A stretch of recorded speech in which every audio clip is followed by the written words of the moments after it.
Bueno, muy buenas noches para todos. Mi nombre es Ana Milena Madrid y mucho gusto en estarlos acompañando en esta noche de hoy, 12 de marzo del 2026, para realizar la socialización del informe de aplicación al proyecto sobre el proceso de aprovisionamiento del aprendizaje número 2. Hoy nos encontramos con la ficha, espérenme que se me perdieron. Con la ficha terminada en, no, en, bueno, con las fichas 33, 36, 491 y 33, 36, 492. Recuerden que estas fichas son como hermanitas, ¿sí? ¿Por qué? Porque iniciaron al mismo tiempo, ven los mismos contenidos, se les programan las mismas evidencias. Entonces es por este motivo que en las sesiones en línea están, digamos, citados. Me imagino que con otros instructores ocurre lo mismo en muchas ocasiones en la misma sesión ambas fichas, ¿sí? Estaba observando rápidamente ahí el grupo de WhatsApp y veo que la instructora Astrid les está haciendo referencia de que las evidencias las están dejando en borrador. Sean, o sea, sean muy pendientes, constaten que cuando envían el archivo por el enlace les quede como estado enviado, ¿sí? Porque ¿qué ocurre cuando la evidencia les queda en borrador? A nosotros no nos muestra que requiere calificación, ¿sí? Y a ustedes, de todas formas, nosotros podríamos calificarla, pero nosotros la calificamos y supongamos que Pepito Pérez saca D y le decimos, vea, Pepito, cambie este punto, mejore esto, anéxele la matriz, cámbielo a formato de infografía porque presentó fue un mapa conceptual y la evidencia está pidiendo es una infografía, por ejemplo, ¿cierto? Pepito Pérez ve la D, sabe que es un deficiente, pero no puede ver la retroalimentación. ¿Por qué? Porque la plataforma no se lo muestra porque está en estado borrado. Entonces, la recomendación es que ustedes se fijen muy bien y que les quede en estado de enviado, ¿sí? Para que no vayan a tener ese tipo de inconvenientes y ustedes puedan ver bien qué es lo que tienen que ajustar o si les quedó bien, qué es lo que les están indicando, ¿sí? Entonces, para que sean muy presentes con eso, listo. Vamos a iniciar entonces con la socialización del tema.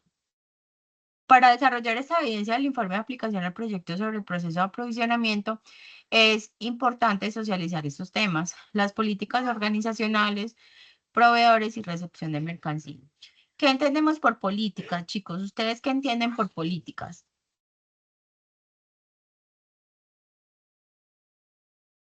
Pues, son como los parámetros establecidos entre nosotros como, digamos, como compañía, lo que se le exige a los proveedores. Sí. ¿Qué más? A ver, otra opinión, otra opción. Profe, ¿sí me escuchas ahí? Sí, te escucho. Perfecto, mira, por ejemplo, en la empresa de construcción que yo trabajo, ¿cierto? Ellos tienen, por ejemplo, unas políticas que son, por ejemplo, cuando ellos van a entregar ciertas obras, ¿cierto? Cuando ellos, Sí, por ejemplo, tienen políticas de anticipación, ¿cierto? Por proyectos y entre muchas otras. O sea, para mí lo personal son como las políticas que tiene cada empresa, ¿cierto? O sea, pueden ser internamente, sí. tanto para trabajadores, ¿cierto? O como para otras personas también. Ok. Ever, ¿tienes la manita levantada?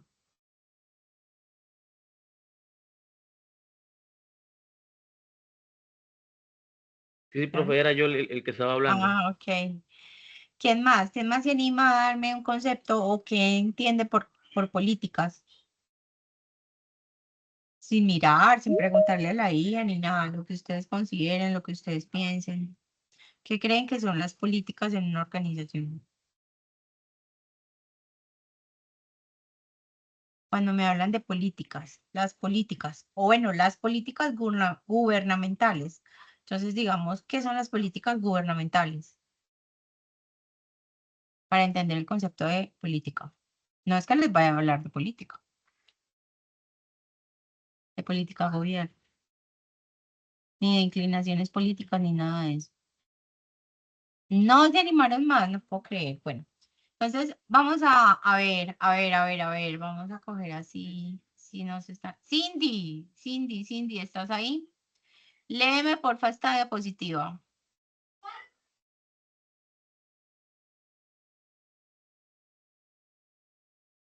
Cindy Díaz. Sí, hola, ¿me escucha? Sí, señora. Políticas organizacionales. Las políticas organizacionales son el conjunto de principios, normas y directrices que definen el comportamiento y la toma de decisiones de los miembros de una organización, guiando su actuación para alcanzar los objetivos de la empresa de manera uniforme y eficiente. Sirven como una guía obligatoria y se aplican en diferentes niveles y procesos, desde la filosofía general de la compañía hasta procedimientos específicos como las ventas o la seguridad informática. Muchas gracias. Entonces, como nos acaba de leer la compañera, las políticas son como unas pautas.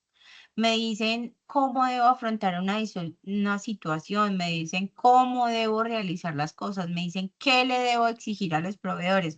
Por ejemplo, el compañero que nos hablaba de la constructora, ¿cierto? Tienen unas políticas internas y unas políticas externas. Habrán unas políticas con los trabajadores, por ejemplo, que el trabajador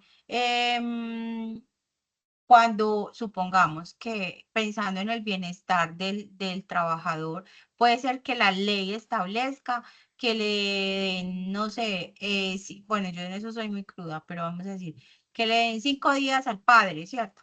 Pero para la empresa es muy importante la familia, ¿sí? Entonces, resulta que cuando tienen un hijo, a los hombres no le dan los 5 días que establece la ley, le dan 15, le dan 20, ¿cierto? Entonces, en ese sentido, esa podría ser una política de la organización, eso sería una interna, pero ¿cómo sería una externa? Una política que tiene que ver con los proveedores. Entonces, alguna política con los, por ejemplo, con los proveedores no podemos tener reglamento. ¿Por qué? Porque ellos no pertenecen a la organización, pero podemos tener políticas. Entonces, una de las políticas podría ser, por ejemplo, buscando calidad y cumplimiento que a la tercera o a la segundo episodio de incumplimiento por parte del proveedor, ya sea con calidad, con cantidad o con tiempo de entrega de un pedido, queda por fuera.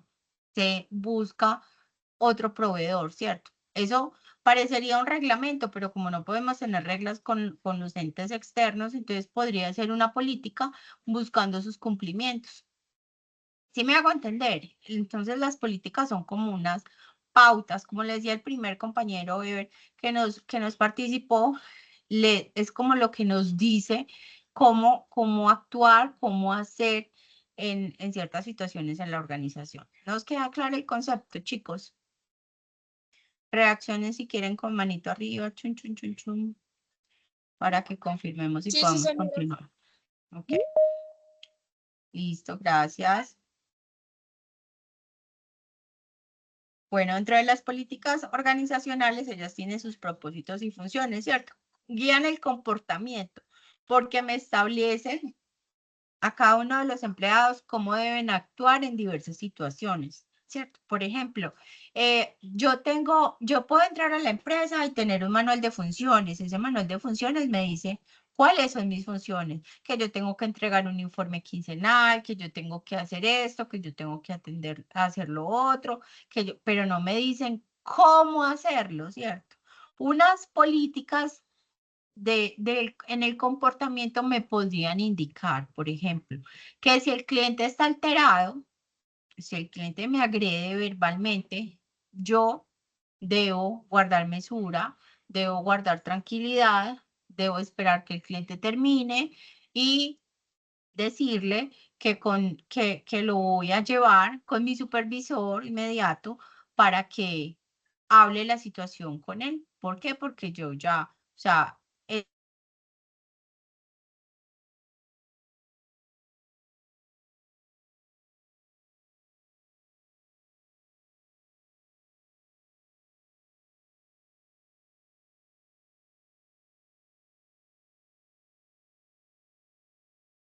Buenas. ¿Se cayó la llamada? Se le cayó, no sé. ¿Me se le escuchas? cayó la, Ahora sí, Sí. profe, ya Ya, como que profe, retomamos. quedaste ¿Y dónde congelada. quedé? Congelada. Congelada. ¿Y qué estaba hablando? ¿Qué dije? ¿Hasta dónde me escucharon? Aló.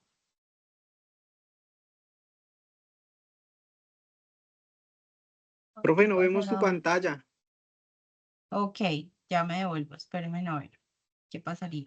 Pero sí me escuchan y me ven. Sí, Sí, profe, te sí, escuchamos. profe, pasan, Sí, señora. sí, profe, que hacen que si nosotros no teníamos ya las últimas alternativas para dirigirnos, teníamos que dirigirnos al cliente para retomar el tema de las políticas, de las personas que no cumplen y que ya se sale de las manos con nosotros. Ah, bueno, sí. Entonces les estaba diciendo que como en el reglamento y en el manual de funciones me pueden decir qué yo tengo que hacer, pero no me van a decir cómo hacerlo, ¿cierto? Entonces es posible que en unas políticas de comportamiento sí me indiquen que si un cliente se altera al punto de agredirme verbalmente, pues yo qué debo hacer, ¿cierto? En ninguna parte obviamente me van a decir que yo también lo agreda o que me defienda. No, que tal seguramente que espere que termine, que el cliente se desahogue, que diga todo lo que tenga que decir, así no sea cierto, y que lo dirija inmediatamente con mi supervisor. Ese dirigirlo con mi supervisor de pronto me va a llevar, si tengo poca experiencia, a temblar un poquito, ¿cierto? Porque uno siempre dice, "Ah, pero es que con mi supervisor", o hay clientes que de una son, ¿quién es su supervisor? Quiero hablar con su supervisor. Sí, claro, o sea, cuando uno no ha actuado mal, cuando uno le brindó toda la información, cuando uno le dio lo que era, cuando uno, bien, pues hable con él, ¿cierto? Sin problemas, sí, señor, como no, tanta. Entonces, digamos que cuando uno tiene un tipo de enfrentamiento con un cliente de esos, pues muy seguramente la política de comportamiento me va a indicar que lo lleve con mi supervisor, pero ¿por qué eso? No porque lo haya hecho mal, sino porque uno está completamente indispuesto, el cliente seguramente está desencajado, ¿cierto? Y nos ve a nosotros es como ese enemigo. Llevarlo con una persona de un nivel, de un cargo más alto o que sea directamente mi supervisor, lo va a tranquilizar un poco porque siente que le di la importancia, ¿cierto? Aunque eso no significa que le haya dado la razón y que simplemente le dirigí a un nivel superior al mío para que allá le den solución. Pues seguramente tal vez la solución sea ninguna, lo mismo que yo pude haber hecho, pero es como el tratamiento que se hace ahí para que el cliente baje y quede un poquito como desarmado, ¿sí? Entonces, digamos que esas políticas de comportamiento me van a permitir a mí eh, entender cómo debo hacerlo para que después, si yo asumo que debo hacer, y si yo no verifico, no leo, no analizo las políticas que tiene mi organización o no me hacen socialización o me entregan un paquete, ¿cierto? Pero yo no lo leo, no lo chequeo ni nada. O sea, ellos me entregan el paquete y se eximen. Lo ideal sería que hicieran socialización, ¿cierto? Pero si me las están entregando, ellos ya están diciendo, Ana las conoce. ¿Por qué? Porque es mi deber leerlas. Entonces, digamos que me dan a mí esas pautas de cómo yo debo realizar mis comportamientos en ciertas situaciones que la empresa prevé que podrían llegar a ocurrir, ¿cierto? Entonces me da como esas pautas de cómo debo actuar. Facilitan la toma de decisiones. ¿Por qué? Porque me ofrecen unos lineamientos. Me dicen, Ana, usted va hasta acá, ¿cierto? Entonces, digamos que dentro de las políticas de ventas establecen que ese asesor comercial puede tomar la decisión de, ¿cierto? Entonces, ahí me están facultando y yo digo, ah, bueno, yo tengo este límite, o sea que yo puedo negociar hasta ahí. Entonces, me permite la toma de decisiones a mí y no estar consultando con el jefe o estar pegada al chat para poderle pedir autorización o qué dice el jefe, ¿cierto? Entonces, digamos que faculta y permite la toma de decisiones. Define la entidad y la cultura, porque las políticas deben estar estructuradas, basadas en la política perdón, en la filosofía, ¿sí? Y en los valores de la organización. Todas las organizaciones, lo que pasa es que tengo tantos grupos que no me acuerdo si yo ya les hablé de esto. Así como nosotros las personas, espero no estarle repitiendo lo mismo, así como nosotros las personas todos tenemos personalidades diferentes, ¿cierto? Las empresas también las tienen. Entonces, digamos que de pronto hay una empresa o a algunos les pasa que pasan por varias empresas y dicen, ay, yo todavía recuerdo tal empresa, las fiestas que le hacían a los niños, las celebraciones que hacían del Día de la Familia, ¿cierto? ¿Por qué? Porque para esa organización era muy importante el valor familia, porque seguramente desde la parte de recursos humanos consideraban que los empleados iban a ser mucho más productivos si la empresa tenía en cuenta a su familia, ¿sí? Acogía a su familia como tal. Eso genera sentido de pertenencia y eso impacta positivamente mucho en el desempeño de ese colaborador, ¿sí? Entonces, en ese sentido, algunas empresas adoptan esos valores, pero también realizan actividades que vayan en función de esos valores, ¿cierto? Entonces, por eso en algunas empresas uno nota la diferencia. Ay, es que allí tal cosa, pero aquí. O aquí tal cosa, pero allá no, ¿cierto? Y es por eso, porque todas las organizaciones, digamos, es como si tuvieran una personalidad distinta. Están estructuradas, tienen un enfoque, una filosofía totalmente diferente. Entonces, seguramente que si yo vengo de una empresa, así desempeñe el mismo cargo, haga las mismas funciones y demás, es muy posible que las políticas sean diferentes, ¿sí? De pronto, como les hacía ahora el ejemplo, en la parte comercial, a ese asesor comercial le dan facultad para que tome decisiones hasta cierto límite. En la otra, cero. Todo lo tiene que consultar con su supervisor. ¿Por qué? Porque así está establecido. Entonces, no en todas es igual, porque todas tienen como esa personalidad, ese carácter, esa filosofía, esos valores tan diferentes, ¿ok?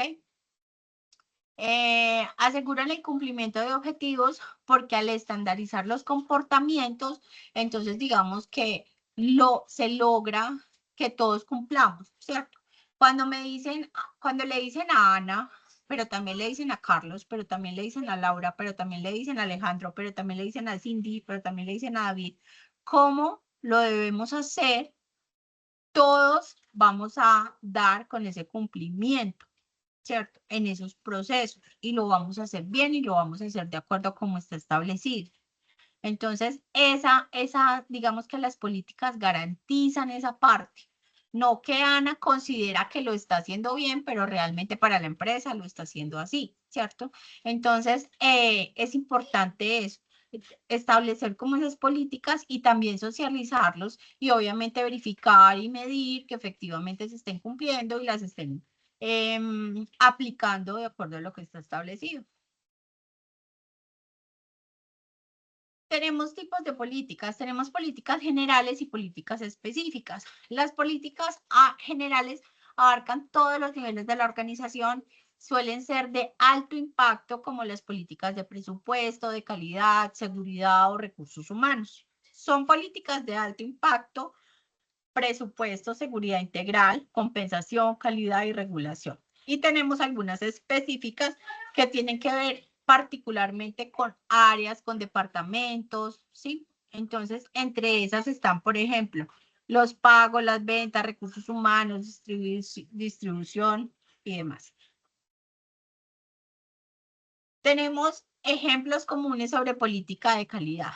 Busca fortalecer la sostenibilidad de la empresa a través de servicios pertinentes y de calidad, ¿cierto?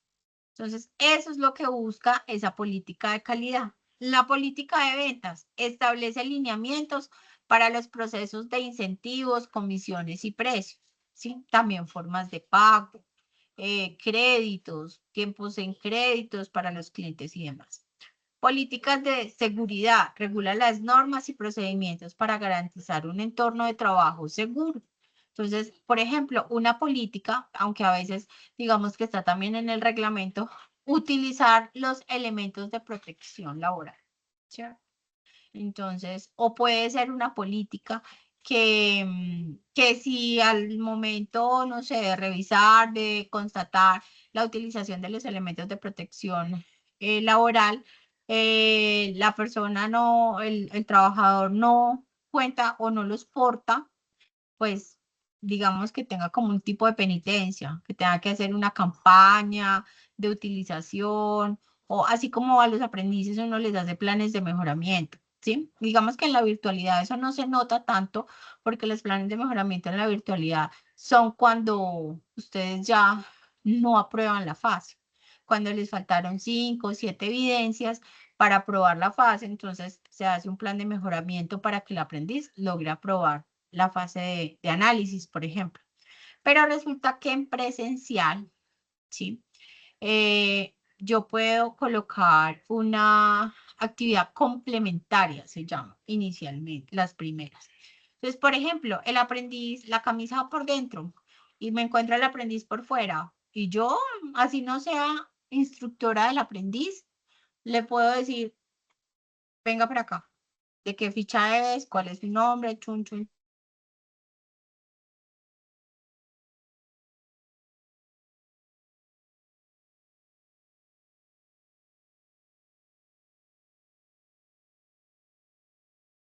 Se te fue la onda, profe.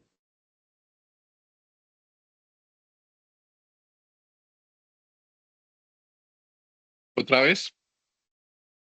¿Qué es lo que suena? Ah, ya, era una Ya llamada. volvió. Ok. Ah, era que me había ido. Sí, Sí, profe. señora, se te volvió a caer la Pero hace La 5 llamada. segunditos. Ah, ok. Entonces escucharon lo de la actividad complementaria por el porte del uniforme, ¿sí? Sí. Ok. Sí, Entonces, señora. Sí, ¿por señora. qué? Porque hacía lo militar, como les decía, porque en el SENA formamos esa parte integral, ¿cierto? Entonces buscamos que el aprendiz, o sea, digamos que ya nosotros con adultos, con personas que han tenido experiencia laborando, no tenemos esos problemas, pero con los niños que vienen de colegio, ellos no están acostumbrados, ellos no les gusta el uniforme, ellos todo le pica, pero nosotros como formadores, como instructores, necesitamos que ellos aprendan que si entran a una empresa y ese es el uniforme, ese es el uniforme. Que hay que portarlo así, hay que portarlo así. Entonces, buscamos fortalecer hasta que se les queda ya ese chip de que cuando entramos a una institución, si hay reglas, si hay políticas, si hay formas, y este es el uniforme y es así y nada más, entonces ellos se van ajustando. Y cuando entran a las empresas, eso funciona muy bien para esos aprendices, se adaptan muy fácil.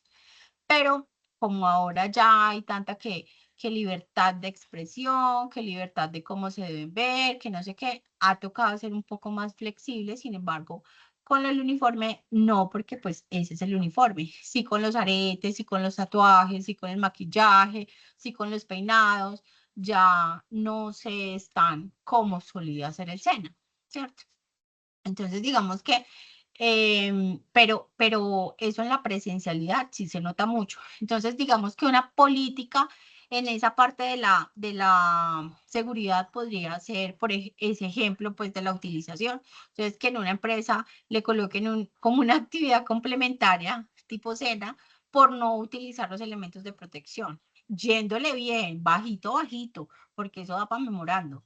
Entonces, podría ser una política que en lugar de que de una vaya memorando como una actividad correctiva para que tome conciencia y si ya en la siguiente, nada, un memorando, ¿sí? Entonces, ese es un ejemplo. Política de uso de Internet.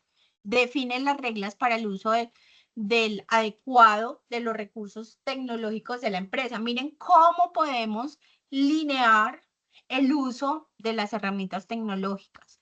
En el reglamento no lo podemos meter porque eso no es comportamiento ni nada de eso. Ah, bueno, metámoslo por política de uso de Internet. Entonces, no pueden visitar páginas de redes sociales ni pueden utilizar YouTube. Si el trabajo no lo exige, lo pueden meter ahí y prohibido hacerlo, ¿cierto? Y el que encuentren realizando ese tipo de prácticas puede tener una actividad correctiva o puede tener de una vez su memorando. Entonces, miren cómo podemos enmarcar y podemos ir estrechando el comportamiento de esos colaboradores a través de las políticas. Si no es que no nos sirva el reglamento, sino que hay cosas que no se deben meter en reglamento porque no son comportamentales, ¿cierto? Pero sí nos podemos apoyar de las políticas para darle lineamiento y orden a todo. ¿Listo? ¿Me hago entender fácilmente? Pues yo creo que sí, ¿cierto? ¿Vamos bien? ¿Me escuchan o me fui otra vez? Oh, Sí, señora. Sí, señora. ok, gracias. Sí, profe. Listo. ¿Qué importancia tienen esas políticas organizacionales? Mejoran el ambiente laboral. Al tener políticas claras y alineadas a la cultura, se crea un entorno de trabajo más positivo y profesional, ¿cierto? Impulsan el crecimiento a largo plazo, ayudan a construir una base sólida para el éxito y la sostenibilidad de la organización.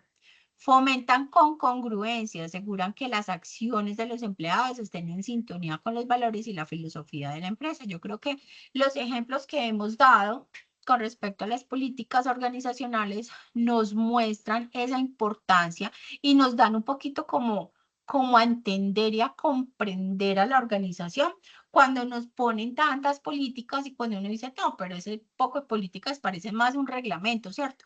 Pero ahora entendemos por qué es que tratan como de montarnos en ese trencito, ¿cierto? Y que vayamos así derechitos y no nos desviemos para lo que ellos esperan y buscan y el encaminamiento que tienen como tal.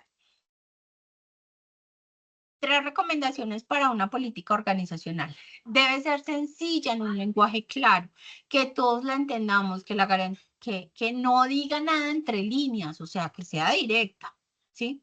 Se debe vincular con el día a día, o sea, debe estar relacionada con las acciones que realmente ejecutamos, para que una política que uno dice, ve, eso es tan raro, pero uno, ¿cuándo va a hacer eso? Pero si yo en mi trabajo no hago eso, ¿cierto? Entonces, o por ejemplo, supongamos que diga, no pueden utilizar internet para el uso de páginas de redes sociales cuando la empresa no tiene una red de internet, tiene un intranet. Entonces eso como que no encaja. O sea, parece copiar, ahí sí parecen los trabajos de algunos aprendices, copy y pegue, ¿de dónde sacaron esas políticas, cierto? No, ustedes no, porque eso no pasa en estas fichas. Ustedes no copian ni pegan. Son otras fichas. Entonces, es como para que tengan, digamos, o sea, como para hacer el ejemplo ahí de que sean cosas que realmente estén relacionadas, ¿listo? Se debe adaptar a través del tiempo. La política no puede ser rígida, va cambiando. Las políticas son flexibles, mientras que el reglamento es lo que es, ¿cierto? Bueno, para finalizar, ¿quién me lee para finalizar? A ver, Diego Armando Vargas. Ah, Diego Armando dice que saliendo. Eduard Patiño. Hola, profe, ¿cómo estás? Dice, Hola, gracias. la política organizacional define con seguridad la personalidad de la organización. Por eso debe reflejar su espíritu. Cuando se logra coherencia entre la política y el quehacer de los empleados, se alcanzan todos los objetivos. Lo que debes hacer, define de manera clara y sencilla la política de la empresa. Luego logra comunicarla a los colaboradores y finalmente hazle seguimiento. Esta es la clave del éxito. Gracias. Entonces, como vemos, las políticas nos dicen cómo es que debemos hacerlo, pero debe estar encaminada a la personalidad, a esa forma, a esa estructura, a esa filosofía que tiene la organización. Y lo que les decía muy al principio, yo puedo decirle a Alejandro, a Carlos, a Cindy, a David, a Ana, a Ever, bueno, a todos, cómo son las políticas y considerar que ellos como ya la conocen o como yo les entregué el librito con las políticas, pues que ellos las están aplicando. No es necesario, perdón, no es suficiente. Hay que evaluar, analizar, revisar que de verdad estén actuando con procedencia a las políticas establecidas. ¿Listo? Porque ustedes saben que lo que no se controla no funciona, ¿cierto? Entonces, los proveedores. En la cadena de suministro, los proveedores son individuos o empresas que abastecen de materias primas, productos, servicios u otros recursos necesarios para la operación de la empresa. Funcionan como el primer eslabón de la red, ¿cierto? Porque es donde hacemos el aprovisionamiento para iniciar todo nuestro proceso, toda nuestra cadena en adelante, hasta el consumidor final. Entonces, funciones y roles de los proveedores. Nos generan el suministro de insumos, proveen los materiales o componentes, ¿cierto? Partes semiterminadas para nuestro proceso. Abastecimiento de servicios, también prestan servicios, por ejemplo, de mantenimiento, de redes, de máquinas, etc. Son socios estratégicos. En la cadena de abastecimiento, los proveedores son unos socios estratégicos porque ellos deberían conocer cuáles son nuestras necesidades. Nosotros deberíamos manifestárselas. Cuáles son nuestras condiciones, cuáles son nuestras capacidades, para que así ellos, digamos, verifiquen, miren, analicen cómo nos pueden aportar a nuestro proceso. Cómo se pueden unir a nosotros generándonos un aporte como tal, ¿sí? También son fuente de innovación porque pueden producir a través de nuevas tecnologías algo innovador para nuestro proceso. A veces los proveedores son tan buenos y tienen tan buena alianza con las organizaciones que mejor dicho, que esa persona se desvela mirando cómo puede desarrollar un nuevo producto, cómo le puede incorporar algo para que a mí me quede mejor, para que a mí me quede más rico, para que a mí me funcione mejor, para que, ¿cierto? Para que yo me destaque. ¿Por qué? Porque es que a él le interesa que a mí me vaya bien y más si me va bien gracias a él, ¿cierto? Porque ahí se afianza más ese matrimonio y entonces yo voy a seguir con él hasta el final. Yo voy a pedirle más porque entre más venda, más le compro, ¿sí? Entonces miren que es todo un engranaje de estos actores que hacen parte de la cadena de suministro, ¿sí? Proporciona información valiosa también porque tiene un amplio conocimiento del mercado. No necesariamente viene a decirnos cómo le está haciendo la competencia, qué le salió mal a la competencia o cómo le están haciendo de bien. No son un espía, ni ellos tampoco se van a ir a decirle a la competencia qué problemas tengo yo, qué me pasa, ¿cierto? Sino que tienen una información general del mercado, saben qué es lo que está pasando, saben qué es lo que está sucediendo. Entonces, a veces esta información me sirve a mí también para mi proceso. Tipos de proveedores. Hanna, ayúdame con esa.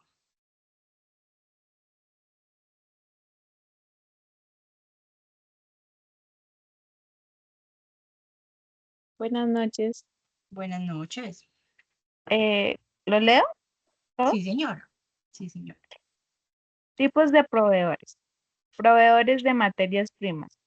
Suministran los materiales brutos que se usarán en la fabricación de un producto. Proveedores de componentes. Ofrecen partes o subensamblajes que se integrarán al producto final. Proveedores de servicios logísticos. Empresas especializadas en transporte, almacenamiento y otras tareas logísticas. En resumen, una buena gestión de las relaciones con los proveedores es esencial para asegurar la calidad, eficiencia y flexibilidad de toda la cadena de suministro, contribuyendo directamente al éxito y competitividad de la empresa. Gracias, Hanna. Bueno, como me decía mi profesor, eso fue en la especialización o en la maestría, pero me decía, miren, bueno, nos decían a todos, con los proveedores tenemos que, pues él nos hacía un ejemplo, decía, tenemos que quitarnos la ropa, o sea, ellos tienen que conocer bien la organización para garantizar que se estreche esa relación. Muchas veces la empresa, por ejemplo, no tiene la capacidad para adoptar software, para realizar pedidos, para llevar el inventario, pero ese proveedor es grande, ese proveedor es robusto, ese proveedor es fuerte y tiene unos software muy amplios que pueden utilizarse no solamente en esa empresa, sino también como unas bases y hasta me lo puede brindar. Entonces, digamos que eso solamente es un ejemplo, ¿cierto? Pero pueden ser muchas más cosas. Entonces, a veces los proveedores, el proveedor de ese proveedor, ¿cierto? Le brinda un servicio técnico también para sus clientes. Ah, bueno, entonces quiere decir que yo puedo acceder a él. O sea, hay muchas cosas en el mercado a las que se puede acceder por ese tipo de relaciones entre cliente y proveedor, ¿sí? Entonces es importante llevar como una buena relación con los proveedores. La elección del proveedor. Obviamente, a ver, Carlos Alberto, ayúdame con esa lectura. Hola, ¿qué tal, profe? Bien. Dice elección de proveedores.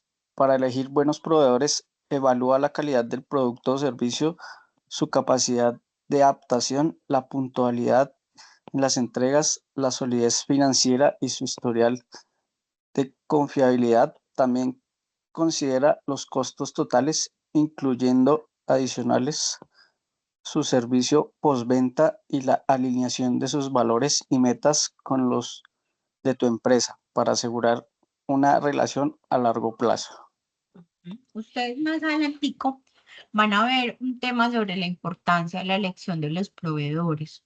Cuando nosotros elegimos un proveedor, no solamente buscamos el más barato, el precio más barato, porque de pronto el precio más barato no nos ofrece la mejor calidad, ¿cierto?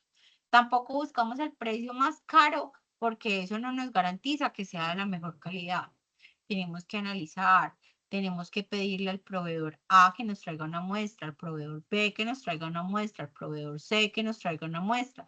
Analizar, luego conocer qué capacidad tiene, ¿cierto? O sea, cuántas unidades me podría brindar. Ah, no, tiene de sobra. Ah, bueno, ok, punto a favor. ¿Dónde está su ubicación? ¿Quiénes son sus clientes?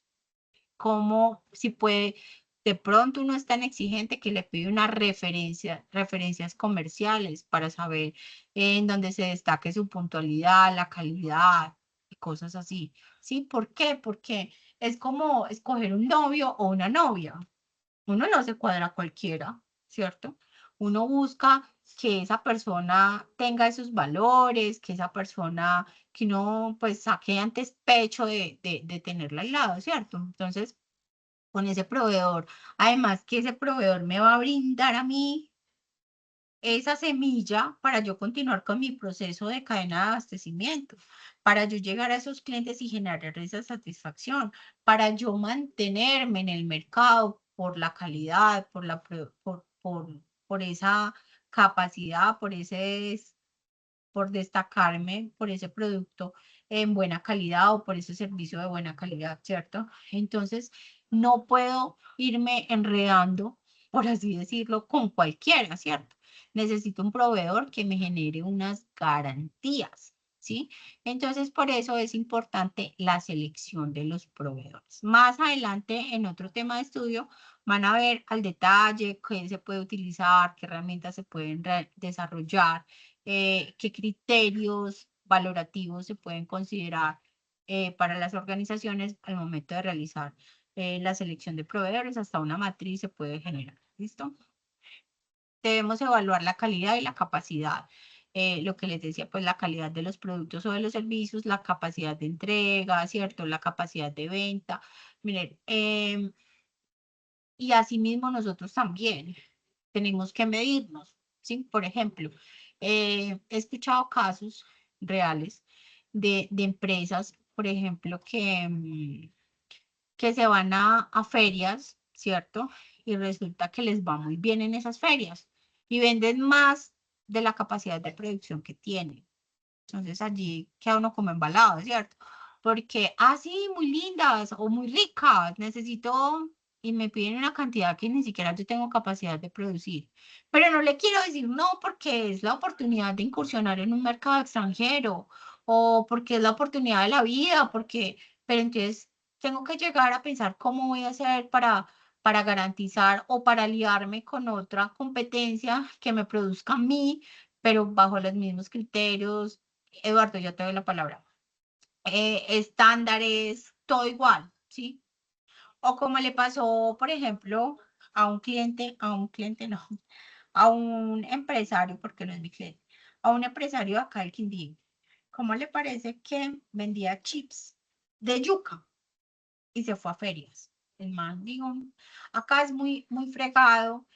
Yo competí con Frito-Lay, con Margarita, ¿cierto? Porque pues es un producto, no es igual, pero es un producto eh, que lo reemplaza. Entonces, él se fue a ferias y vendió por allá para Suiza contenedores de yuca, o sea, chips de yuca con sabor, con ajo. Deben ser muy ricos, pues porque si uno piensa en cocinar nada más la yuca con ajo para fritarla, sabe delicioso, ¿no? Saladito. Entonces, este señor, pues llegó ganado. Llegó y con sus mejores estándares de calidad, todo produjo el primer contenedor y ese contenedor se fue y fue un éxito total, ¿sí? Le pidieron 2 contenedores más. Y ya el señor, por la avaricia de decir, yo le voy a bajar a los costos para tener una mayor ganancia, ¿cierto? Eh, le bajó al nivel del aceite, a la calidad del aceite. Seguramente no hizo pruebas antes, sino que así como uno pensó que eso era así como cuando uno compra para la cocina, que uno dice, hoy olió soya, mañana X, ¿cierto? O hoy Premier, mañana olió soya y eso es lo mismo. De pronto para nosotros sí, porque estamos acostumbrados a freír tajaditas, pastelitos, cositas así, pero no vemos la diferencia. Pero era freír cantidades grandes, mandar 2 contenedores al otro lado del mundo y ¿cómo les parece que el producto le cambió de color? Se le puso como gris, ¿sí? Cambió la contextura. Le devolvieron los 2 contenedores y se acabó el contacto comercial. Ustedes saben lo que costó mandar esos 2 contenedores de aquí para allá y recuperarlos porque tendría que devolvérselos a la comercializadora vacíos. Entonces, eso fue una muy mala experiencia por no haber hecho un proceso de verificación de calidad y demás, solamente por bajar los costos. Entonces, ahí les cuento esa experiencia que tuvo un empresario acá del Quindío en esa oportunidad. ¿Por qué me bajó la manito? No, Me profe, extendí mucho. concentrado, escuchando. No, te quería decir algo. Hoy en día, en cuanto a lo que decías a los proveedores, hay proveedores que venden barato, pero Sí, no, cuando nosotros que trabajamos con alimentos, muchas veces lo barato sale caro. Y eso lo vemos representado en las mermas por cada uno de los artículos que compramos, ¿sí ves? Por lo menos, te voy a hablar del pollo. El único proveedor a nivel nacional que cumple con los estándares de calidad es McPollo. Tiene un 17% que es lo autorizado por el INVIMA para lo que es el marinado. Pero si tú vas a sí. ver otras marcas de pollo como Pimpollo, como Fricopollo, como Pollo Listo, son proveedores que pueden llegar hasta un 25% de merma por descongelación. Entonces, a veces esos pollos son más baratos, pero nosotros terminamos perdiendo dinero porque Por agua. por Estamos agua. pagando Exacto. agua. Entonces Ujú. eso, cuando nosotros tenemos un proveedor que es nuevo, pues hacemos todos los análisis que se deban de hacer para determinar si en comparación contra el anterior proveedor es más factible comprarle porque es más barato o nos va a salir más caro porque es de menor calidad. Y hoy en día los proveedores también se basan mucho en el tema del pago de sus mercancías, porque hoy en día las compañías lo que hacen es que pagan facturas a 45, 60 y muchas veces se van hasta 90 días. Entonces, eso hace que los proveedores pacten en su factura. Si me pagas en 45 días, no te cobro multa, por decirlo así. Pero si tú me pagas a 60 o a 90, entonces si me pagas a 60 días, va con un 15% de Adicional incremento. por Sí, hora, y si me claro. pagas a 90 días, me lo pagas con el 25%. Entonces, a veces cuando no se cumplen también con los pagos, también suele incrementar el valor de las materias primas. Eso es lo que te quería decir. Muchas gracias, muy importante tu aporte, Eduardo, muy querido. Aquí estoy en reunión. Muchas gracias. Entonces, miren que no solamente es, digamos que uno también colocándose y teniendo ese conocimiento ahí de los proveedores, es una forma también de ellos blindar y de garantizar como su pago. ¿No les ha pasado también que a veces uno va a pagar con la tarjeta de crédito por ganarse los punticos? Por ejemplo, en mi caso, pues yo lo pongo todo en una cuota para que no me cobren intereses, pero tiene sentido que yo diga, bueno, pues si el banco me quiere prestar, no me está cobrando por la tarjeta de crédito, présteme plata hasta dentro de un mes, yo le pago, no pago intereses y me gano unos puntos que puedo cambiar en mercado, que puedo cambiar por gasolina, ¿cierto? Interesante, me sirve. Y a veces uno va a pagar con la tarjeta de crédito y le dicen, ah, pero con tarjeta de crédito no te puedo hacer descuento. Entonces ahí yo ya multiplico y digo, no, pues me sale mejor pagar en efectivo porque los puntos no reflejan los 40.000 pesos que me van a dar de descuento, por ejemplo. O me dicen, ah, pero si paga con tarjeta, entonces tiene el 5% más que la comisión. Yo no sé por qué si a ellos no les han de cobrar, pero, o será que les prestan el datáfono, yo no sé.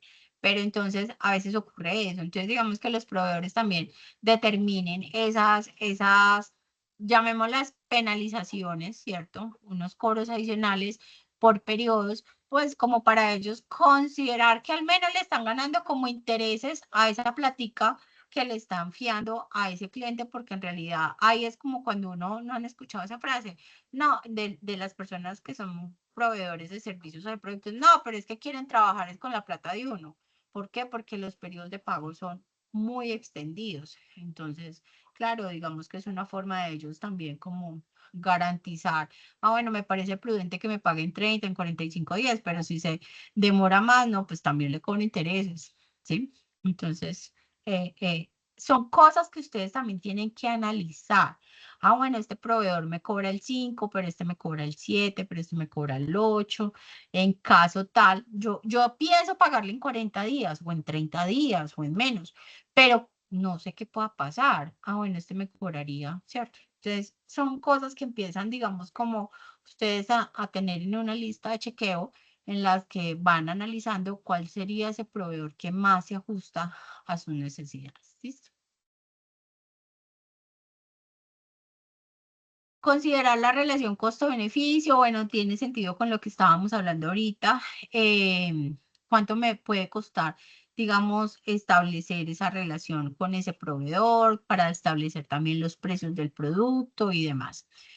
Fomenta una relación estratégica, adaptabilidad y flexibilidad, alineación de valores, comunicación y colaboración, pues por lo que hemos venido hablando, se debe dar una relación estrecha con esos proveedores.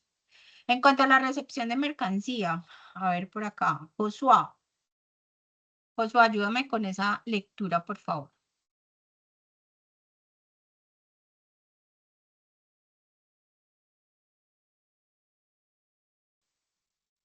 Hola, ¿me escucha? Señor, ayúdame con la lectura de esa diapositiva. La recepción de la mercancía. La recepción, ay, gracias. La recepción de la mercancía en un almacén es el proceso de recibir, verificar y registrar los productos entregados por un proveedor para asegurar que coincidan con los pedidos realizados en cantidad, calidad y sin daños. Implica inspeccionar los productos, documentar la entrada el sistema de inventarios y ubicarlos adecuadamente para su posterior envío o venta, siendo un proceso fundamental para el control de inventario y la evidencia logística. La eficiencia logística. Muchas gracias, Ocho. Bueno, entonces, chicos, como vemos, nosotros como operadores logísticos, como coordinadores, perdón, logísticos, debemos siempre, sea porque estemos coordinando o sea porque estemos trabajando en la parte operativa, siempre que hablamos de recepción de mercancía, es un deber verificar el estado de la mercancía, verificar que las unidades coincidan con el pedido, ingresar esa mercancía en el sistema y ubicarla pues en donde corresponde, ¿listo? Eso es como el proceso normal que se hace con respecto a la recepción de la mercancía. Frases principales del proceso: recepción y verificación. Lo que hablábamos, debemos verificar la calidad de los productos y la cantidad. Control de daños y defectos. Se debe inspeccionar la mercancía para identificar cualquier daño que pueda requerir una devolución. Eso es otra cosa que, por ejemplo, va relacionada con los proveedores. Algunos me permiten devolución de mercancía, otros no. Otros me la cobran a un precio más barato, pero no me hacen recambio. Cosas así. Registro en el sistema. La mercancía se debe registrar en el sistema y se debe almacenar, como lo hablamos ahorita. Clave para una recepción eficiente. Debemos tener personal capacitado, ¿sí? Aunque venga Pepito Pérez con un certificado de que es un técnico en logística, de que es un tecnólogo en coordinación de procesos logísticos, de que X o XY, yo como operador, como coordinador, como jefe de almacén o lo que sea, el cargo que tenga, porque en todas las empresas a veces se llama diferente, debo capacitar al personal de cómo se hace la recepción de la mercancía, el almacenamiento, el ingreso. No debo asumir que sabe hacer, ¿sí? Porque de pronto no ha trabajado en esa área, porque de pronto...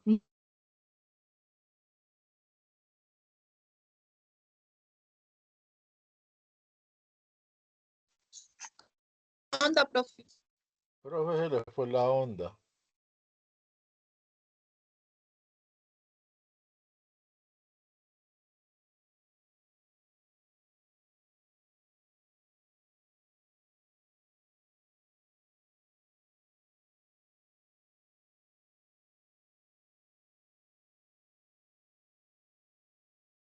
Esta vez duró más. Sí.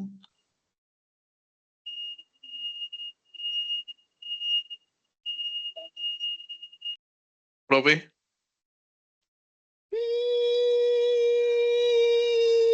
La perdimos.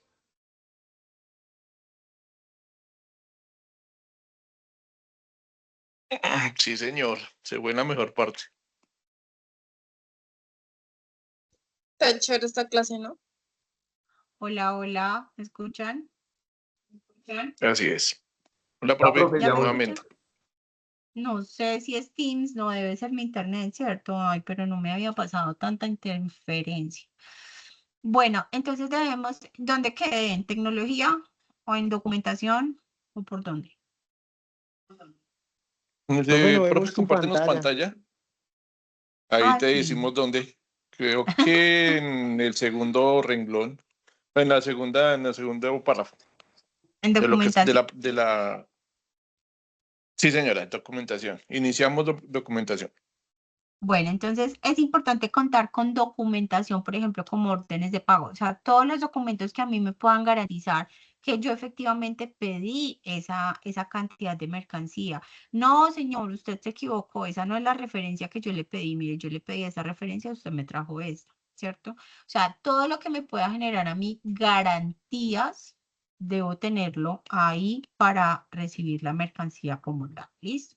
Así como ese proveedor seguramente manda ese pedido también con los soportes para que yo no vaya de pronto a llegar allá y el de almacén diga, ah, pues pucha, yo pedí esto y no era esto. Y de pronto pesco a ver qué logro y digo, no, pero yo no pedí esto. Ah, no, sí, señor, vea, acá está la orden de pedido. Eso fue lo que usted pidió, ¿cierto? O sea, es una garantía para ambas partes, ¿listo? Tecnología. hay organizaciones que tienen la capacidad de adquirir esas herramientas tecnológicas que facilitan mucho la recepción de mercancía, con una lectura de un código de barras, con una lectura de un código QR, todo automáticamente dice cuántas unidades llegaron, qué referencias son, de qué lote, bla, bla, bla, ¿cierto? Pero hay otras que no. Hay otras que hay que ingresarlas a mano, hay otras, o sea, de todo vamos a encontrar en el mercado porque pues a pesar de que ahora hay mucha tecnología, digamos que tanta también ha bajado un poquito los costos y ya es mucho más fácil adquirirla, de que también cada vez somos más conscientes de que es importante adquirir tecnología para ser mucho más competitivos en el mercado.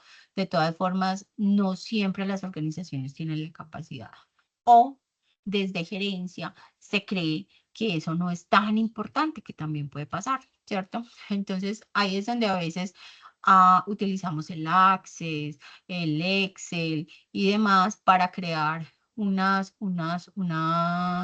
¿qué les digo yo?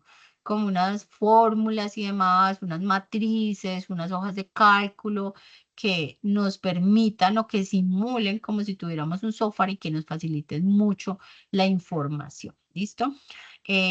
Aviso anticipado de envío.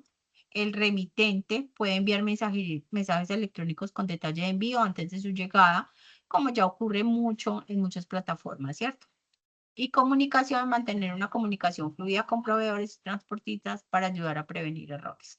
Entonces, eso pues digamos también como detallar cuál va a ser el punto de entrega, su mercancía está a punto de ser despachada a tal dirección, como por si uno dice, uy, no, ahí no, necesito que me la lleven al CEDI del norte, por ejemplo.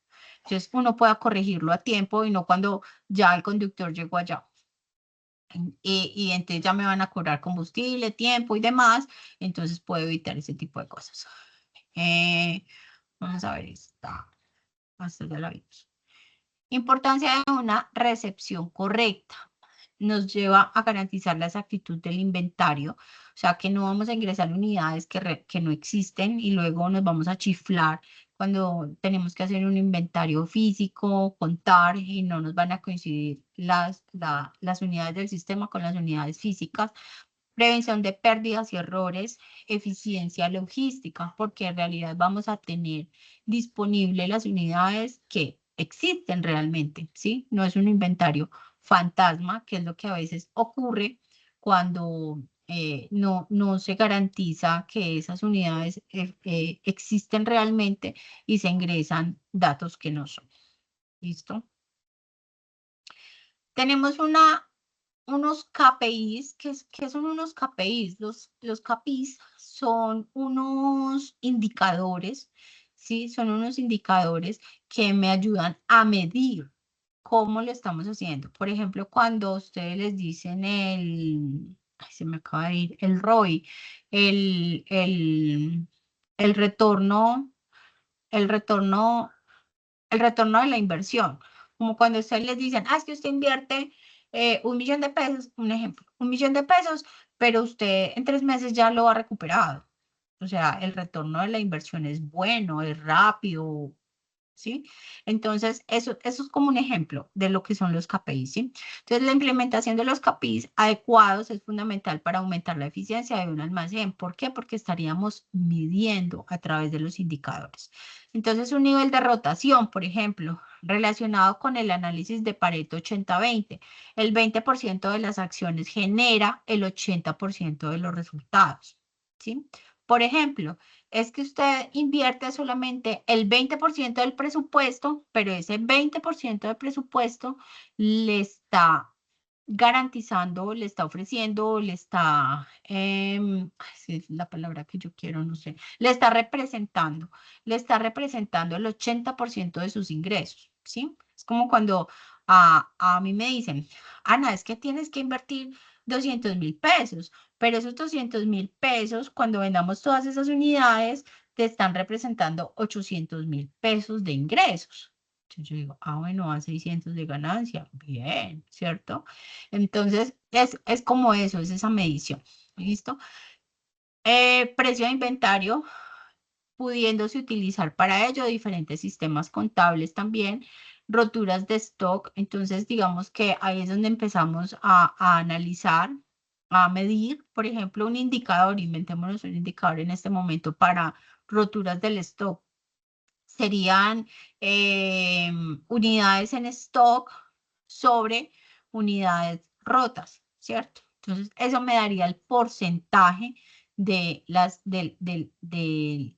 de todas las unidades, qué porcentaje se me está rompiendo. Y ahí yo puedo empezar a analizar, oiga, pero es que un 25% es muy alto.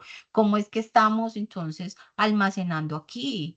¿Qué es lo que está pasando? ¿Están encarrando muchas? ¿O qué es lo que está sucediendo? Entonces empezamos a analizar y, no, es que nuestro sistema de almacenamiento no va para esos productos. Así no es, ¿cierto? Entonces empezamos a ajustar cosas que nos garanticen que nuestra mercancía no se nos va a dañar. ¿Sí? Stock disponible, cobertura del stock. Bueno, el stock disponible al porcentaje del stock que es realmente vendible, ¿sí? Entonces, que realmente contemos con un stock que es lo que vamos a vender, no que tenemos más, porque ¿qué significa? Vean, los logísticos pecamos por dos cosas. Una, por comprar tan poquitas o tener tan poquitas disponibles que nos quedemos, ay, el dedo grosero, que nos quedemos sin unidades disponibles para la venta y le tengamos que decir al cliente que no tenemos las unidades o que no hay producto disponible, ¿cierto? Y dos, que tenemos tantas que tenemos mucho dinero invertido y la mercancía no tiene una rotación suficiente que no se justifica.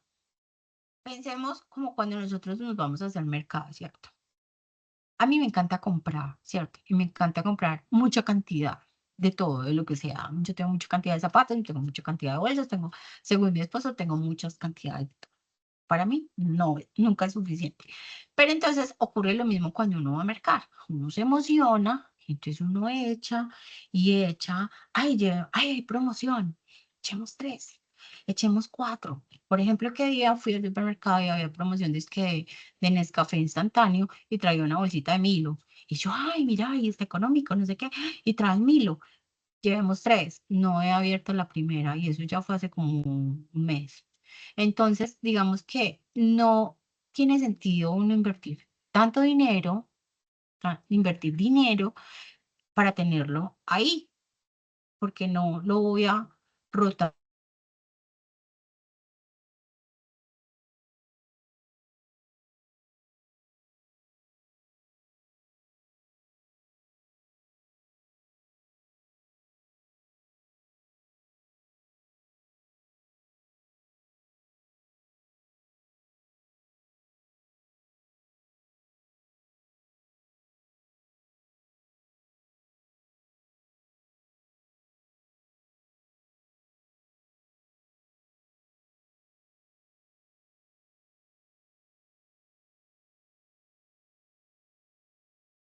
Volví, me va a tocar no hablar tanto porque, mejor dicho, se aburre conmigo la sesión.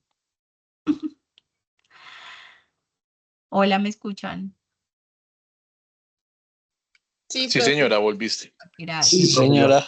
Entonces, les decía que como logísticos no podemos, no pecamos por esas dos cosas, y entonces ahí es donde viene el pronóstico, que también lo van a ver más adelante, que tiene que ver con el pronóstico de la demanda y es uno calcular. Yo sé que nunca, ojalá uno pudiera ser tan exacto a las unidades que va a vender o que el mercado le va a solicitar, ¿cierto?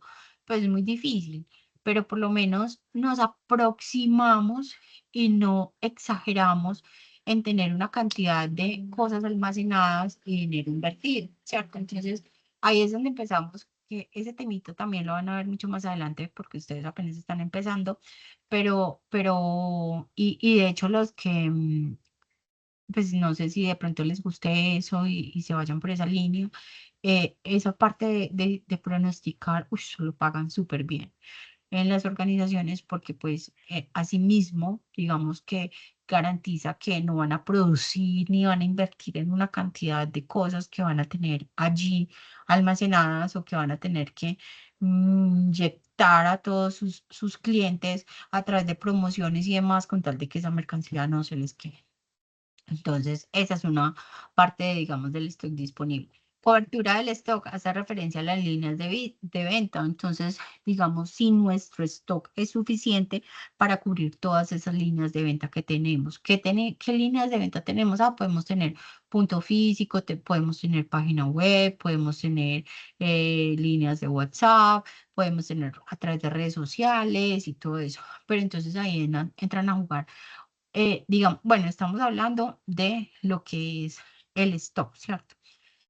Si nuestro stock es suficiente para cubrir todas esas líneas de venta, ¿cierto? Y asimismo también nuestro personal.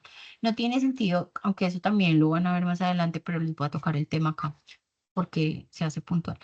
No tiene sentido, por ejemplo, que yo diga, ay, no, o sea, que yo, mejor dicho, me desbarato por todos lados a vender. ¿Pero qué? Me escriben por la página web, no hay quien conteste. Me escriben por el WhatsApp, está reventado de mensajes, mejor dicho, ni lo vuelto a mirar porque no me alcanzan ni las unidades para responder y para vender todo eso. Entonces, no tiene sentido que yo abra muchas líneas de venta si no tengo la capacidad para atenderlas, ni tampoco tengo la cobertura del stock para atender todas esas líneas. ¿Listo? Utilización del espacio. También es muy importante que nosotros como logísticos llevemos una utilización del espacio muy adecuada, ¿cierto? Puede ser que tengamos una bodega muy grande y la empresa desde que la crearon, oiga, pero ya no estamos para llenar esa bodega, ¿para qué vamos a llenar eso si no va a rotar tanto, ¿cierto? ¿Qué vamos a invertir toda esa mercancía y si se va a dañar, si se va a descomponer, si de pronto se vence, si no rota tanto, es demasiado grande la bodega? Antes deberían abrirle una puertica por el lado de allá para que la renten de ahí para allá como bodega y nosotros nos ubicamos en otro espacio de la empresa, por ejemplo. ¿Por qué? Porque de pronto la infraestructura es muy antigua, ¿cierto? Y entonces anteriormente, no sé si aquí hay de la época en la que el Éxito hacía unas promociones, que eso era pues como absurdo, ¿cierto? O sea, yo me acuerdo que cuando yo era niña, yo ya tengo 42 años, que cuando yo era niña, mi familia iba mucho a Medellín. ¿Por qué? Porque se iban para Medellín a comprar la ropa para diciembre, para todo, no sé qué. Y no era que fueran al Hueco, ni que fueran era para el Éxito, porque hacían unas promociones impresionantes. Entonces, ¿qué ocurría en ese entonces? En ese entonces, esos jefes de compra recibían unos beneficios muy jugosos y muy importantes por parte de esos proveedores, ¿sí? Como, oiga, cómpreme tantas unidades y yo le doy un viajecito con su familia a San Andrés. Oiga, cómpreme tantas unidades y le pago una cuota inicial para un carro, cambie carro. O sea, eso era así. Entonces, pues me lo dijo un profesor, ¿no? Porque yo estaba pequeña. Entonces, en ese entonces, digamos que por eso era que compraban tantas cantidades que los productos se averiaban, entonces había que sacar promoción, llegaban mulas de crema Colgate. ¿Ustedes se imaginan cuántas unidades de cremas Colgates y cuando eso que ni siquiera habían tantas referencias llegan en una mula? Cuando vendemos todo eso en una sola tienda, en una sola ciudad. Entonces era demasiado exagerada la mercancía, las bodegas eran impresionantemente grandes. No solamente del Éxito, hablemos de otros supermercados. Yo me acuerdo que acá en el pueblo donde yo vivo, porque yo vivo en un municipio de acá del Quindío, de Montenegro, había un supermercado que tenía una bodega gigante y uno veía ahí entrar ahí camiones a descargar y no sé qué. Y cuando empezó, digamos, como todo esto a mejorar estos procesos de almacenamiento y demás, ¿qué fue lo primero que hicieron? Vendieron esa parte de esa bodega. Hoy en día hay una olímpica y ni bodega tiene. Con eso les digo todo. O sea, ya que se usa, que los proveedores, porque ya ni siquiera a veces se han visto que en las grandes plataformas ni siquiera hay empleados propios, sino que son las personas de la misma marca que llegan a surtir y organizar y demás, porque ya han cambiado mucho todo ese modelo.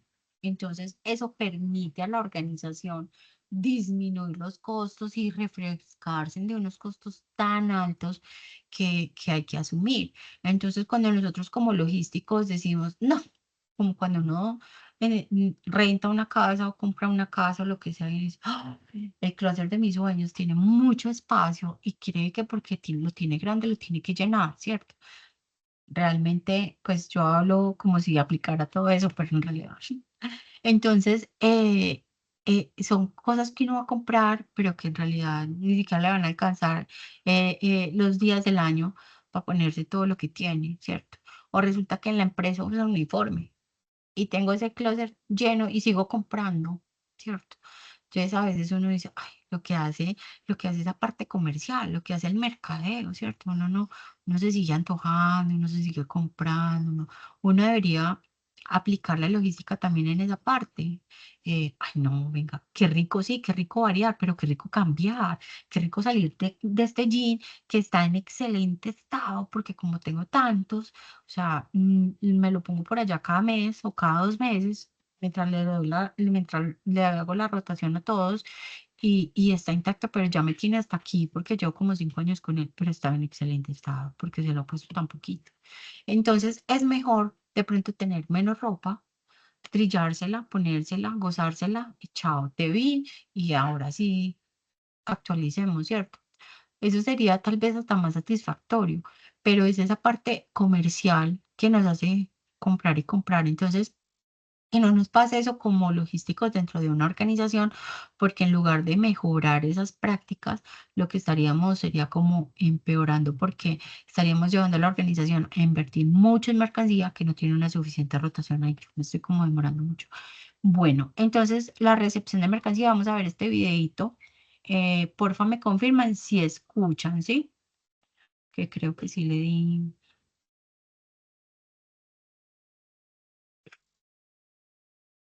Ustedes ahí me están escuchando, ¿cierto? Sigo en la llamada. Sí, profe. Sí, señor.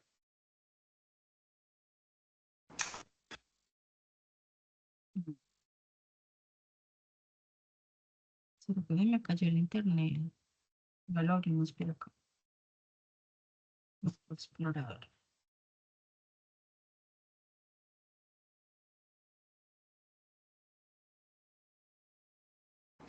Hola a todos y bienvenidos una vez más a otro episodio de Motor Virtual, tu canal de ventas. Escuchamos, ¿sí? Sí, ¿Escuchan señor. el video? Sí, Ok, sí, señora. ok. Especializado en Amazon FBA y todo lo relacionado al mundo del e-commerce. El día de hoy voy a hablar de algo pues bastante importante y es cómo es el proceso de recepción de tu inventario cuando llega a la bodega de Amazon. Muchas veces tenemos problemas con Amazon, los productos no entran rápidamente, se pierden, se dañan, etcétera, etcétera. Y muchas veces es porque no conocemos correctamente cuáles son las reglas de Amazon para recibir tu inventario. Así que en este video vamos a repasar todo el proceso de recepción para que en un próximo envío no tengas ningún problema. Vamos a la introducción y luego de esto te explico todo en detalle.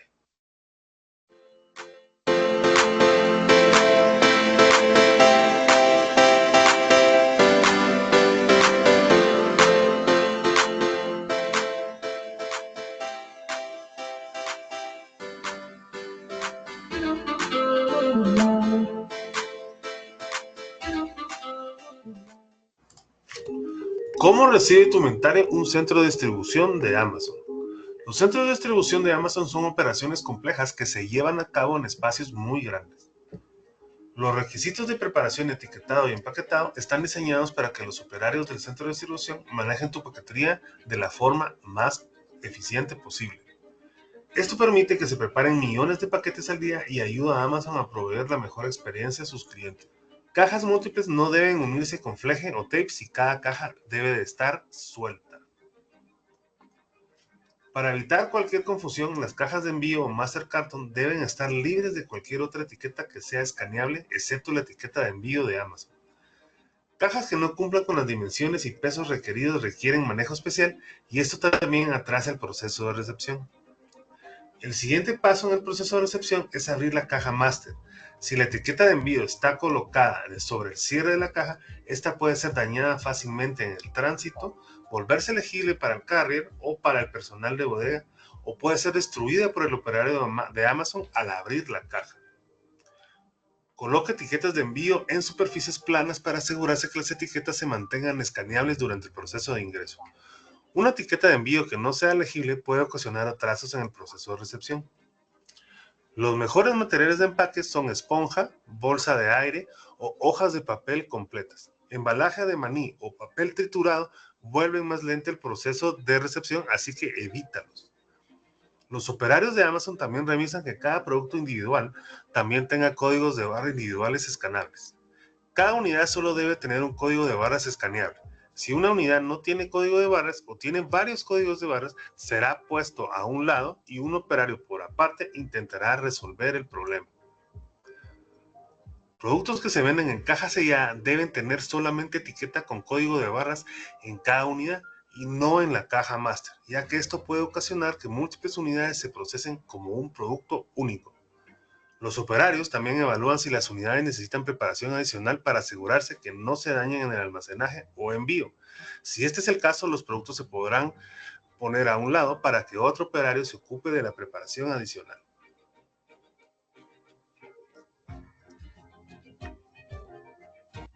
Productos que se ponen a un lado para preparación adicional pueden atrasarse 2 horas o hasta 2 días en el proceso.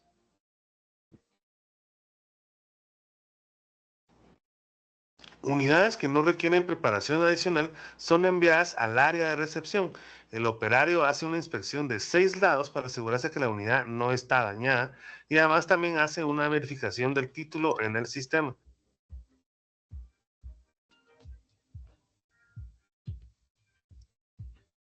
Si todo concuerda, la unidad ya fue oficialmente recibida y enviada a estivamiento. Pero si hay algún problema, las unidades son enviadas al área de resolución de problemas. Esto también puede generar más atrasos, ya que es un proceso bastante detallado. Una vez el problema sea resuelto, las unidades son enviadas de nuevo al área de recepción.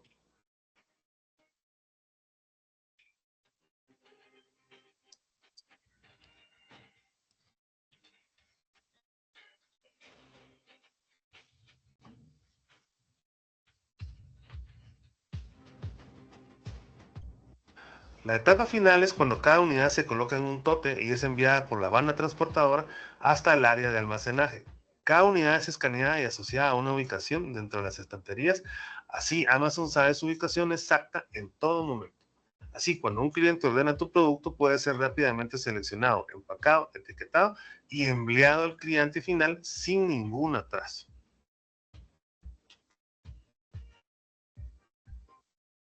Bueno, y así es el proceso de recepción de tu mercadería en una bodega de Amazon. Como verás, hay muchísimas personas involucradas y muchos procesos que se ejecutan mientras está tu producto en el proceso de recepción. Si algo falla, hay consecuencias y estas se van a traducir al final en tiempo perdido en el que tu producto no va a estar disponible para la venta. Así que sigue las reglas y todo será muy fluido y exitoso. Bueno, como pudimos ver, entonces ahí digamos que vimos un pedacito de cómo hace Amazon cuando llega la mercancía, ¿cierto? Nos queda como un poquito claro con ese ejemplo, cómo ocurre en esa empresa como tal. Vamos a ver entonces la evidencia. La evidencia nos propone que luego de saber de servicios los conceptos de mercado, proveedores y clientes, es el momento de hacer una política de aprovisionamiento. Es así como por medio de un documento usted va a hacer una política con los puntos más importantes para la prestación de un proveedor a la empresa y responder las siguientes preguntas. ¿Por qué les resalto esa parte en verde? Porque deben hacer una política con los puntos más importantes para la prestación de un proveedor a la empresa, ¿sí? Y responde las siguientes preguntas. ¿Cuáles son los requisitos mínimos de los proveedores de la empresa en la que usted está aportando, es decir, en la que usted está trabajando o en la que usted seleccionó para realizar las evidencias del proyecto formativo? ¿Cómo se hace la recepción de la mercancía? ¿Cómo se hace el pago a los proveedores? ¿Quién es el encargado de hablar con los proveedores? ¿Qué es una falta grave de un proveedor? ¿Cuántas faltas puede tener un proveedor como máximo antes de ser eliminado de la lista de proveedores? Esas son las preguntas que ustedes van a resolver, más la política que van a presentar. ¿Cómo se le va a Profe, una informar, pregunta. señora? Esa pregunta de cómo le pagan a los proveedores si nos dan ese tipo de información porque es confidencial, ¿qué podemos No, o sea, responder? ¿cómo se le paga a los proveedores? Tú puedes decir cuál es el periodo que, o sea, cada cuánto le pagan a un proveedor y cuál es el medio de pago, porque no estamos preguntando cuánto ni nada de eso, sino digamos que puede ser, o sea, hay proveedores de servicios, hay proveedores de productos, hay proveedores de transporte. Tú puedes elegir alguno, ¿cierto? Porque de pronto no a todos les pagan en el mismo periodo. Elige alguno, describes qué tipo de proveedor es y cada cuánto le pagan y cómo le pagan. Pues cuál es el medio de pago. Transferencia, cheques o efectivo, bueno, ¿cómo lo hace? Pues yo creo que esa información sí te la brindan porque no estamos preguntando un valor específico. Solamente cada cuánto. Haz el intento. ¿Cómo se le va a informar al proveedor de sus aciertos y fallas? O sea, a través de un correo electrónico, ¿cómo le informan a un proveedor sobre las fallas que ha presentado? Cuantía mínima a contratar con un solo oferente, ¿sí? A veces hay políticas en las organizaciones que permiten, por ejemplo, que si son de más de tanto, sea con 2 oferentes o se realice como un tipo de, ay, se me fue la palabra, ¿cómo es que se dice? Me ayudan, por favor. Cuando uno participa en que somos varios oferentes, a ver si nos ganamos la Licitación, En una licitación. licitación. citación, sí, gracias. Entonces, a veces digamos que la empresa dice o determina, bueno, si las compras son, vamos a hacer un ejemplo, si las compras son hasta 40 millones, se puede elegir a dedo, ¿cierto? ¿A qué proveedor? Pero si son de 40 millones en adelante, se debe realizar una licitación o se debe realizar una junta bueno, yo qué sé, ¿sí? Cada organización tiene sus políticas. Con todas esas respuestas, ustedes van a elaborar un documento y lo van a subir a la evidencia como tal. ¿Listo? Esa es la evidencia como tal. ¿Tienen dudas, inquietudes con respecto al tema? ¿Cómo les parece Profe, la una cosita, situación? tú nos puedes compartir el PowerPoint que tienes ahí, si quieres tan amable, de pronto. Sí, yo se los comparto en PDF. Ujú, claro que sí. No hay lío con Gracias. eso. Profe, ¿el trabajo es en Word o diapositivas o cómo debe ser el trabajo? En Word. Ujú. O sea, en Word, pero la plataforma me lo suben en PDF, por favor. Porque es que si ustedes lo suben en Word, me toca descargar el Word y abrirlo. En cambio, si ustedes lo suben en PDF, uno solamente da clic ahí donde está el archivo y él se lo abre a uno en la ventana siguiente. No hay que descargarlo. Entonces, por favor, traten de subir todo lo que sea así como en archivos. O, por ejemplo, inclusive yo les pido, cuando es una presentación, les digo, bueno, si haga la presentación en PowerPoint, luego le da guardar como archivo de PDF, me la subo en PDF. ¿Listo? ¿Alguna otra duda, inquietud? Bueno, No, chicos, profe, entonces, está claro. ok, espero que les haya gustado. Muchas gracias por su participación. Cualquier duda o inquietud, estoy atenta y voy a detener ya la grabación. Muchas gracias. Feliz noche para todos. Gracias, Igual, profe. Igualmente.